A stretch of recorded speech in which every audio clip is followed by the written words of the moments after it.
അപ്പൊ കൂട്ടുകാരെ, പുതിയ വീട്ടിലേക്ക് എല്ലാ കൂട്ടുകാർക്കും സ്വാഗതം. ഇന്ന് നമ്മള് ഇപ്പൊ എന്താന്ന് വെച്ചാൽ നമ്മളെ ഓണമൊക്കെ ഇങ്ങനെ അടുത്തെത്തി, ഏകദേശം അങ്ങ് എത്താറായി നമ്മളെ ഓണം. അതിനു മുമ്പ് നമുക്ക് ഓരോ പരിപാടി ചെയ്തു തുടങ്ങാം. ഇന്ന് നമ്മൾ ആദ്യമായിട്ട് ചെയ്യാൻ പോകുന്ന ഓണം സ്പെഷ്യലായിട്ട് ചെയ്യാൻ പോകുന്നത് നമ്മൾ ഇന്ന് ഇഞ്ചി കൊണ്ട് ഒരു അച്ചാറാണ്. നമുക്കിത് കുറെ ദിവസമൊക്കെ ഇരിക്കാൻ പറ്റുന്ന രീതിയിലാണ് നമ്മൾ തയ്യാറാക്കാൻ പോകുന്നത്. അപ്പൊ അത് കാണുന്നതിന് മുമ്പ് എന്നും പറയുന്ന പോലെ കൂട്ടുകാരുടെ സപ്പോർട്ട് എനിക്ക് ഏറ്റവും വലിയ വിലപ്പെട്ടതാണ്. നിങ്ങൾ ലൈക്ക് അടിക്കണേ, ഷെയർ ചെയ്യണേ, ഫോളോ ചെയ്യണേ, എല്ലാം ചെയ്യണേ. അപ്പൊ നേരെ നമുക്ക് വീഡിയോയിലോട്ടങ്ങ് പോവാം.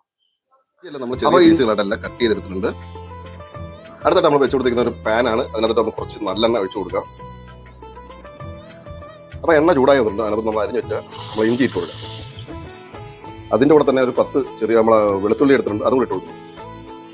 എന്നിട്ട് നമുക്ക് പിന്നെ ഒന്ന് റോസ്റ്റ് ചെയ്തെടുക്കാം. അപ്പൊ ഇഞ്ചിയൊക്കെ ഒന്ന് മൂത്ത് വരുന്ന സമയത്ത് നമുക്ക് ഇതിനകത്ത് ഇട്ട് കൊടുക്കുന്നത് 4 വറ്റൽമുളകാണ്. അതിനോട് തന്നെ കുറച്ച് കരിയാപ്പിലയും കൂടെ ഇട്ട് കൊടുക്കുന്നുണ്ട്. ഇതും കൂടെ നമുക്ക് റോസ്റ്റ് ചെയ്തെടുക്കാം. അപ്പോൾ ഏകദേശം ഒരു 90% ഒന്ന് മൂത്ത് വന്നിട്ടുണ്ട്. ഇനി ഒരു 10% കൂടെ നമുക്ക് മൂത്ത് വന്നാൽ മതി. എന്നിട്ട് ഇതിനെ നമുക്ക് ഇറക്കി ഒന്ന് തണുക്കാൻ വെക്കണം.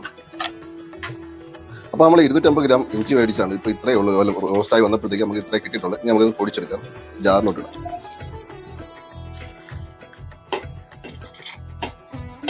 ഇനി ഇതിനകത്തോട് ഞാൻ ഇടുന്നതെന്ന് പറയുന്നത് ഒരു 1/4 ടീസ്പൂൺ പെരുംജീരകം. നമ്മൾ സാധാ ജീരകമാണ്, ചെറിയ ജീരകം. അതേപോലെ തന്നെ ഒരു 1/4 ടീസ്പൂൺ നമ്മൾ മല്ലിപ്പൊടി കൂടി ചേർക്കുന്നുണ്ട്.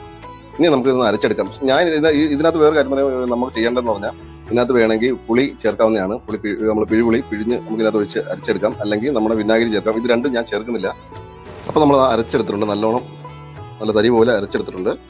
അപ്പോൾ നമ്മൾ നേരത്തെ നമ്മൾ ഇഞ്ചി റോസ്റ്റ് ചെയ്ത അതേ എണ്ണയാണ്. അതിനകത്ത് നമ്മളിന്ന് കുറച്ച് കടുകിട്ടൊന്ന് പൊട്ടി, അതിനകത്ത് 2-3 നമ്മൾ വറ്റൽമുളക് ഒന്ന് മുറിച്ചതാണ്, അതും ഇട്ട് കൊടുക്കും. കുറച്ച് കരിവേപ്പില. ഇനി നമുക്ക് നേരത്തെ നമ്മൾ അരച്ചു വെച്ചിരിക്കുന്ന നമ്മുടെ ഇഞ്ചിയുടെ ഇത് നമുക്കെല്ലാം ഒന്ന് മിക്സ് ചെയ്യാം എണ്ണയ്ക്കകത്ത്.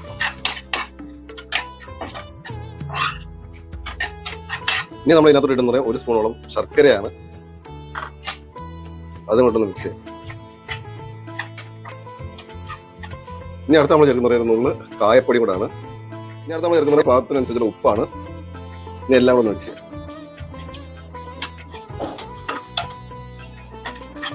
അപ്പോൾ കൂട്ടുകാരെ, ഇത്രയേ ഉള്ളൂ നമ്മുടെ വീഡിയോ. നമ്മുടെ ഇഞ്ചി അച്ചാർ നിങ്ങൾ ഒരിക്കലും ഇങ്ങനെ തയ്യാറാക്കി കാണത്തില്ല. ഇതൊരു പ്രത്യേക രീതിയിലാണ് ചെയ്ത് നോക്കണം. അടിപൊളി ടേസ്റ്റാണ്. അപ്പോൾ കൂട്ടുകാരെ, ഈ